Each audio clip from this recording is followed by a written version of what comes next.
Estamos aqui com o Ben Gollings, também um dos maiores jogadores da história do Sevens mundial, maior pontuador da história do Sevens. Ben, it's a pleasure.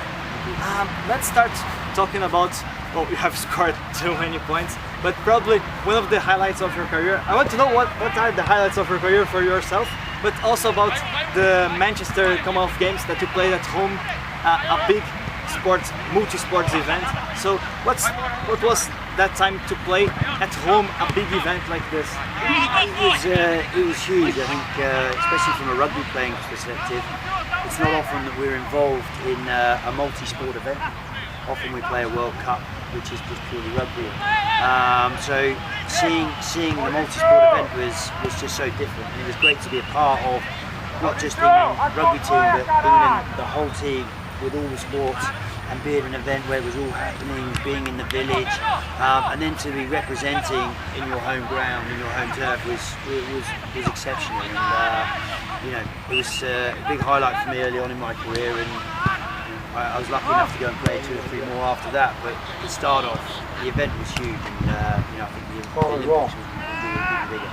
Yeah, and well, Rugby 7 is growing, the series is growing. You have been playing, you played this series since the beginning. What can you compare the beginnings of the Sevens World Series to now? What's the difference? It's too big, the Olympics are coming, so what do you expect? And also, World Rugby is searching for global series to receive, so what do you see this expansion?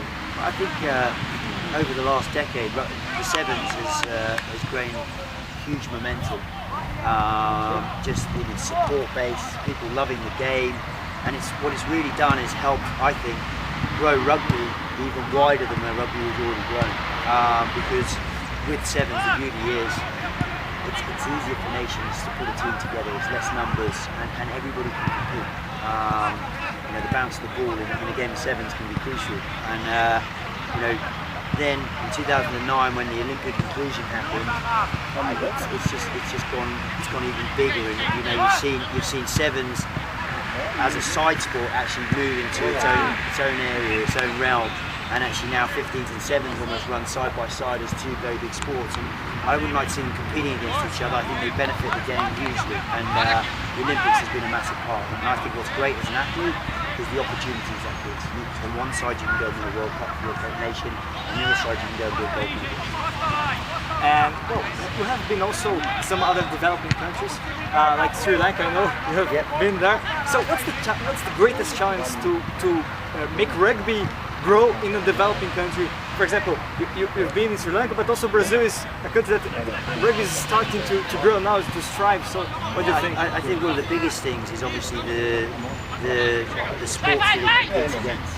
You know, in Sri Lanka it was cricket, here in Brazil it's football, but other people want more opportunity within the sporting arena, and your rugby's providing that opportunity both at a domestic level, the young kids running around, giving exercise, getting involved in a great game and the great values that rugby has, but then also at the top level and an opportunity for people to go and represent their country. And I think it's exploded. You know, it's going to take time. These other sports have been around for a long time, but I think you'll see rugby really grow in these nations. And I think post the next Olympics in Rio, I think that growth will be even bigger, because it's going to be seen on such a big stage as the Olympics. People can't ignore it. And what about well, London 2012? There is not rugby, but now England will going to receive a Rugby World Cup. It's 15 sides, but you see the impact of a big event like this for rugby in England. So what do you expect for the World Cup in England? I think we could maybe see the biggest World Cup to date. You know, we saw in 2011 with New Zealand how big that was, and the Rugby World Cup has a huge following, and I think they've done a great job in taking it one step further and growing the spectacle even more. And I think come the end of this year, it's going to be huge for those people participating, and for those going to watch, even bigger. Well, and just finishing there, you have been in Brazil once about the women's series. Yeah, it's also supposed a global city, it's like what World Rugby is wanting now. How do you see that moment to be Brazil, to see Brazil receiving a tournament just for rugby like this? Because we are going to receive the Olympics, but you have also a tournament proper just for rugby. I think it's great to see it. It's all part of that, helping that growth. You know, it's all very well and good to just go and practice the game, but what people really like doing is going and playing the game at a competitive level. And having a tournament like the Women's World Series here allows that to happen, and then it also allows people to come and watch it and get a flavour for what it has to offer. So brilliant that they have one here in Brazil. It's a great opportunity also for them to get used to running a tournament come Rio.